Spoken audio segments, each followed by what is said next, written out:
இல்வாழ்வான் என்பான் இயல்புடைய மூவர்க்கும் நல்லாற்றின் நின்ற துணை. இந்த குறளுக்கான விளக்கம். பெற்றோர், வாழ்க்கைத் துணை, குழந்தைகள் என இயற்கையாக அமைந்திடும் மூவர்க்கும் துணையாக இருப்பது குடும்பம் நடத்தும் அனைவரது கடமையாகும். துறந்தார்க்கும் துவ்வா தவர்க்கும் இறந்தார்க்கும் இல்வாழ்வான் என்பான் துணை.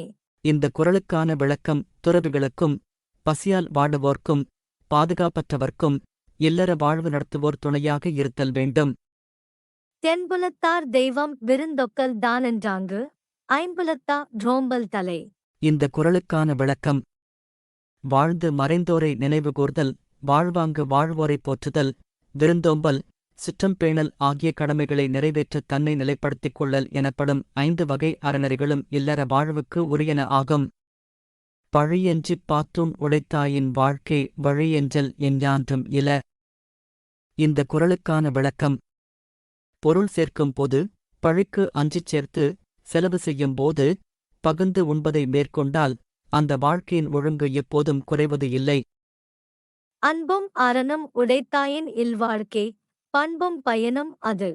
இந்த குறளுக்கான விளக்கம். மனைவி பிள்ளைகளிடத்தில் அன்பும் தேடிய பொருளை நட்பு சுற்றங்களுடன் பகிர்ந்து கொள்ளும் அறமும் இருந்தால் இல்வாழ்க்கையின் பண்பும் அதுவே, பயனும் அதுவே. அறத்தாற்றின் இல்வாழ்க்கை ஆற்றின் புறத்தாற்றில் போவி பெறுவது எவன்? இந்த குறளுக்கான விளக்கம். அறநெறியில் இல்வாழ்க்கையை அமைத்துக் கொண்டவர்கள் பெற்றிடும் பயனை வேறு நெறியில் சென்று பெற்றிட இயலுமோ? நிச்சயம் இயலாது. இயல்பினான் இல்வாழ்க்கை வாழ்பவன் என்பான் முயல்வாருள் எல்லாம் தலை. இந்த குறளுக்கான விளக்கம். நல்வாழ்வுக்கான முயற்சிகளை மேற்கொள்பவர்களில் முதன்மையானவர் குடும்ப வாழ்வில் சிறப்போடு வாழ்பவரே ஆவார். ஆற்றின் ஒழுக்கி அறநிழுக்கா இல்வாழ்க்கை நோற்பாரின் நோன்மை உடைத்து. இந்த குறளுக்கான விளக்கம்.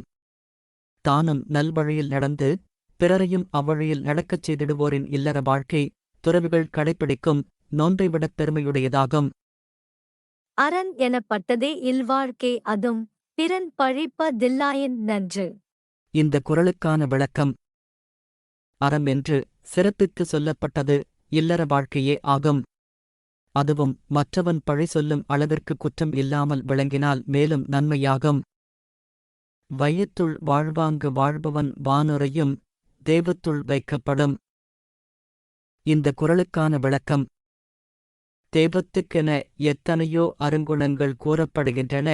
உலகில் வாழ வேண்டிய அறநெறியில் நின்று வாழ்கிறவன் வானில் வாழ்வதாகச் சொல்லப்படும் தெய்வத்துக்கு இணையாக வைத்து மதிக்கப்படுவான். இந்த வீடியோவை முழுசாக பார்த்த அனைத்து நல் உள்ளங்களுக்கும் நன்றிகள் பல.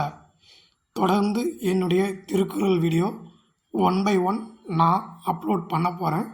அதுக்கு உங்கள் எல்லாருடைய சப்போர்ட்டும் எனக்கு கண்டிப்பாக தேவை. ஆதரவு கொடுங்க. நன்றி, வணக்கம்.